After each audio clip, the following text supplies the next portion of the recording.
Hello, we're still down at the rod shop. We're going to talk about dipping, and this should be about the last video. We'll get this thing dipped and then we'll get it out in the yard, you know, a little short video of it being cast, and have a look at that. So dipping is, we'll show you the dip tank here in a little while, but to prep the rod for dipping, you need it to be nice and it needs to be cleaned. I wipe them off with, you know, I've used alcohol, I've used one of those things is Lysol wipes. Lately I've been using naphtha. I just wet a towel with napkin and wipe it off to get all the dust and spurious agnews and what have you off there. I got a magnet gizmo over there. I run it through because I do use steel wool, so occasionally you get some steel wool residue on here, and that magnet picks that off. But you just want to get this as clean and smooth as you can. This is not the rod we're going to have raffled. This is one we're doing for a Mason grip at the TU. We're at the event. But it's the same size, same length, to be the same process. So what you want to do is cover the parts you don't want to get varnish on. And that for me, the ferrules, some guys varnish their ferrules, I don't. But you use a little piece of Scotch tape to go around there at the base. And that'll seal it, and then masking tape over the top of it. This rod's been down once. And then you cut the masking tape. If you leave a tail on your masking tape, it acts like a diving plane when it comes up through the varnish and moves it from side to side and makes it go weird in the tank. So then you also use you get your ferrule. You got your female ferrule. You want to plug that up because the last thing you ever want is varnish in there. So you got these gizmos they sell as dipping plugs or ferrule plugs. And you get a bunch of them in a bag, and it works good. Okay, this isn't a difficult deal. You cover it up. Like I said, you take it close to the wrap. I go around there at least once with Scotch tape and cover it with the masking tape and trim the masking tape off. Do that on the male and female. And you have to hang it to dip it.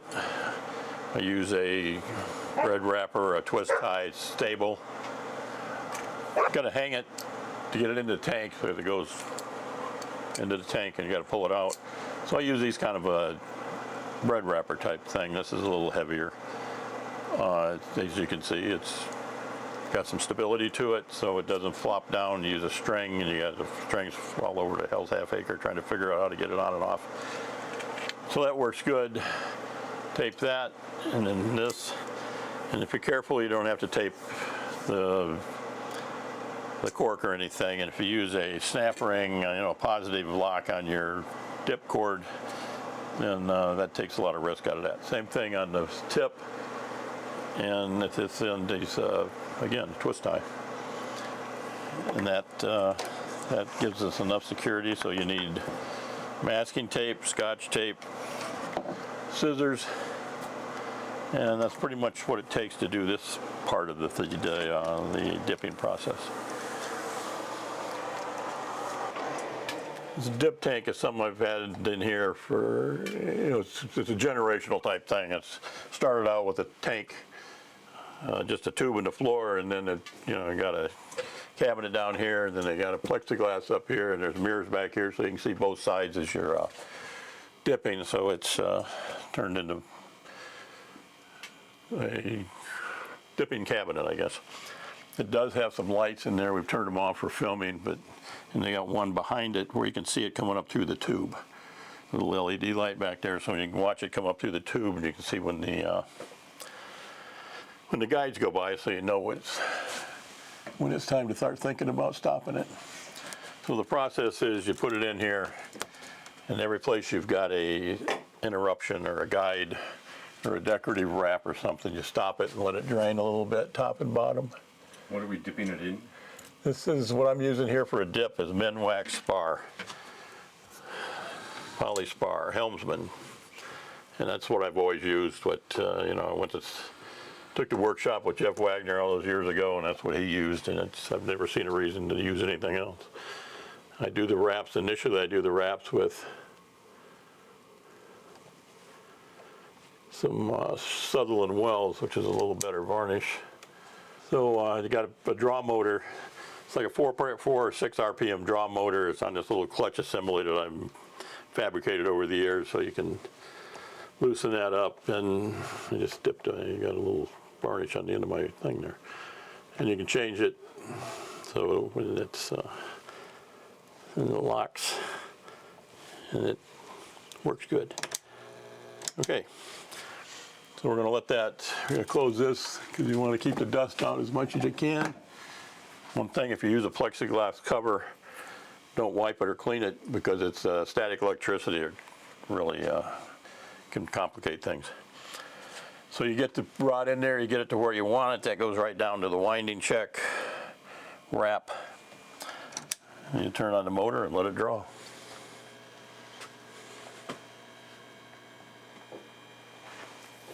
I've got a old hair dryer here that I use to heat the tank, or the cavity the tank's in actually, and got a thermometer that tells what the temperature is above and below. So that's always worked well.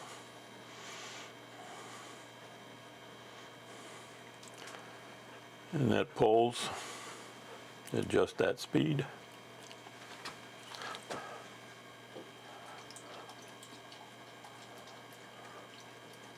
But you can see in the mirror, you can see both sides of the rod, so if you got a bubble or some junk on the rod or something, you can stop it, fix it, redo it, clean it up as you're going along.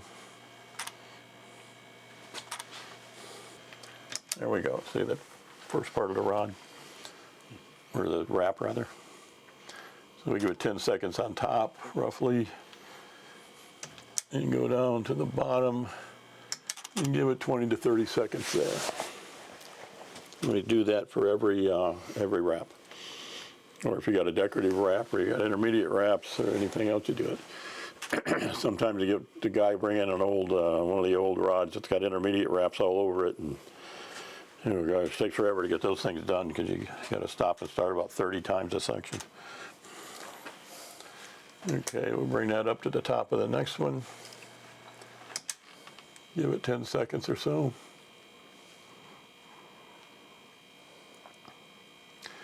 And this is Minwax. I use a little bit of Penetrol in it for, so it helps it not streak and sag so much. Whoops.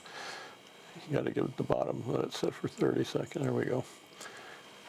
And thin it out. Thin it out with, actually I wish I could say I had a formula, but I just kind of do it to what feels right with some mineral spirits or turpentine.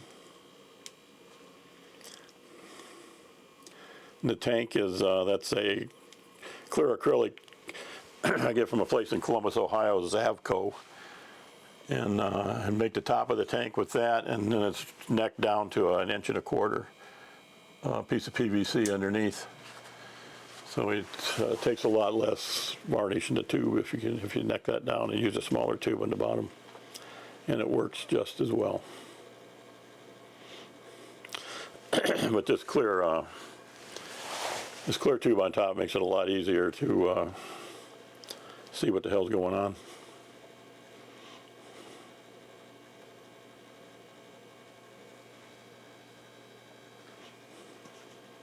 Okay, here comes the next guide.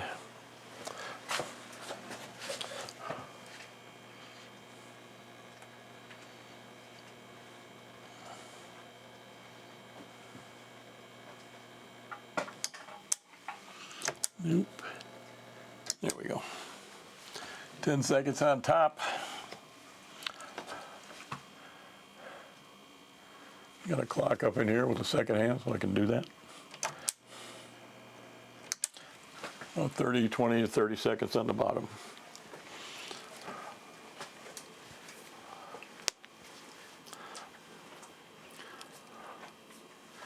And actually this tube of goo is working really well. It's getting some nice finish out of this. It's good smooth. Okay. Go to the bottom wrap, 10 seconds on the top of it. Or close to 10 seconds.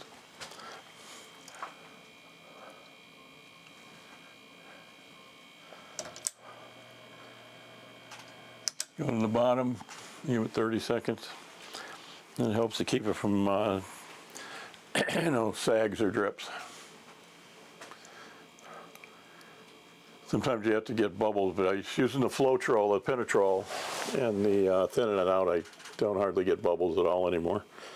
And if you don't heat it up too much, that seems to reduce the bubbling too. Okay, that's the last guide in that section, so we'll just let it pull itself out. I used to have trouble remembering to turn the motor off, so I got that light up there, the blinking light, and the motor's running, the light's blinking. Otherwise, you forget that. It pulls it up into the pulley at the top and breaks off and makes a hell of a mess, and then you gotta restring the whole thing.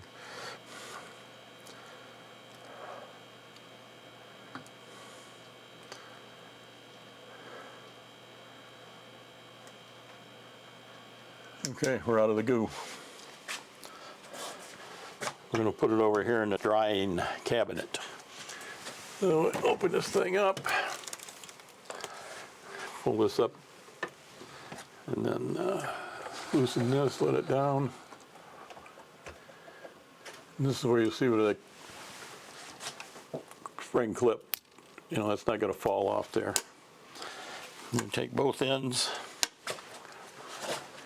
put it in the cabinet, let it down.